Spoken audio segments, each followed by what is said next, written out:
Hello? Hi. Nice to meet you. Greetings. Good morning. Introductions are vital to the success of everything that we do. They set the tone for our overall success in meetings, interviews, and most importantly for the UTD Writing Center, our academic papers. They can be especially difficult to master because a lot is at stake with an introduction. Can you simultaneously pull in readers, present an accurate piece of information, and show your professor that your thesis is both strong and well supported? Without any further introduction, let's jump right into the step-by-step method of creating a very powerful introduction. Now, almost every introduction you will write requires three key elements: a hook, background, and your thesis. I think most students may experience some anxiety or confusion when it comes to writing a hook. It can be intimidating because the goal is pretty lofty. We have to prove to our audience our topic is interesting, and that's even true if the professor selected it for us. So to accomplish this, I recommend a few different approaches. Typically, the two strongest approaches are either a compelling anecdote, such as Mary Lozier was only 19 when her mother was killed in a drunk driving accident. Or you could do a compelling fact, such as the United States alone has over 20,000 data breaches that occur every day, according to fake organization statistics. Some other slightly weaker options may be the following, and the first is a question, which could be problematic if you jump into the second person, but it can be powerful if you execute it well. For example, what is more important to modern society, safety or freedom? Secondly, you could open with a quote. For example, what would I do if I weren't afraid of making a mistake, feeling rejected, looking foolish, or being alone? Oprah Winfrey wrote this in her 2014 memoir of What I Know for Sure. This hook statement will naturally lead into an explanation of your topic. For example, if you're using that Oprah quote, you would need to relate her words to the context of your essay. If you're writing a research paper about fear-based cognition patterns and how they affect success, you could link Oprah's quote to the ultimate thesis by explaining what the quote means and how it relates to your topic. And that is the background portion. The length really depends on your paper's requirements, but typically it's about 2 to 6 sentences long. You can relate your hook to the context of the topic and tell the audience what they need to know before they listen to your argument. For example, if you're writing a paper about drunk driving, you might open with a quick anecdotal hook about a particular person's experience and then relate that experience to the broader impact and reality of drunk driving. This could include some preliminary data, background information about whatever your thesis is going to discuss. For example, if you're arguing that new cars should have breathalyzer tests, you could discuss how common it is for people to drive drunk and how few people are pulled over.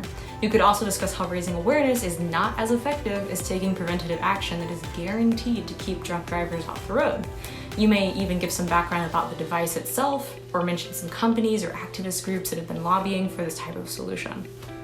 Then, once you've set up your hook and your background, it's time to deliver that thesis.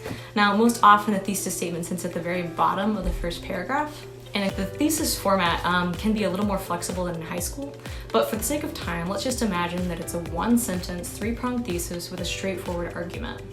For every style of thesis, you typically need two key things. First of all, your stance, and then your evidence. Your stance must always be arguable, whether or not you're against it or for it. It's like Martin Luther King's speech was effective because, or social media companies should not be able to collect data on minors because. And after that because lies your evidence. To create a punchy and concise thesis, it's important to organize your findings into a few topics. In high school, we usually recommend 3. In college, it can be anywhere between 2 and 20, just depending on the length of your essay and the amount of evidence that you have. But let's just imagine that for the sake of argument, you have 3 main reasons that your thesis is valid. So for these main ideas, you'll have a few sources to support each. And you might prove the speech was effective by discussing things like, their word choice, anecdotes, and repetition. And for each of those topics, you may have a few quotes and examples that we'll analyze throughout your paper.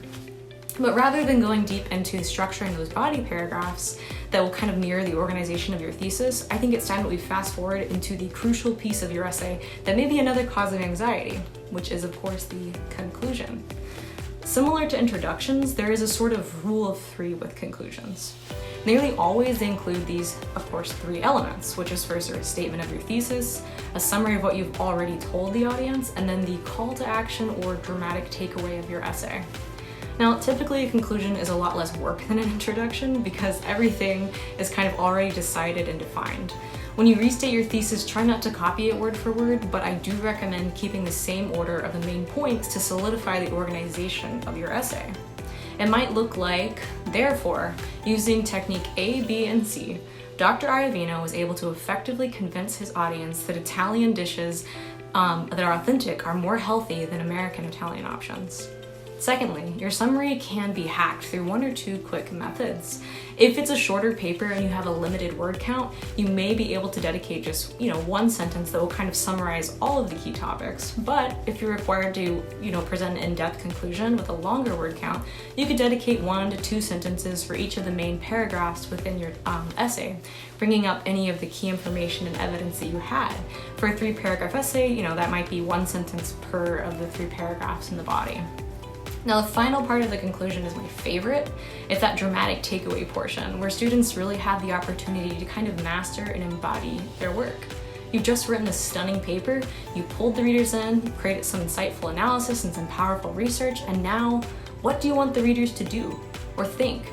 Perhaps it's something like, if leaders use such compelling delivery techniques and inclusive language, we could foster a more unified nation. Or maybe, based on this thesis about stereotyping, we've learned that male adolescent development is greatly impacted by stereotypes, but we need more studies and remedies on these hurtful ideologies. Something that we can really take away and maybe take action on. And with that idea, I think it's time that we conclude this slide. Thank you for tuning in today for our discussion on how to write both the introduction and conclusion. I hope that several of those 3-pronged approaches discussed were helpful to you, and those examples brought some greater clarity and hopefully boosted your confidence and understanding. Now go out there and start pulling audiences in from the very first sentence, and then make sure to kick them out with something profound to think about or even act on. Thank you guys.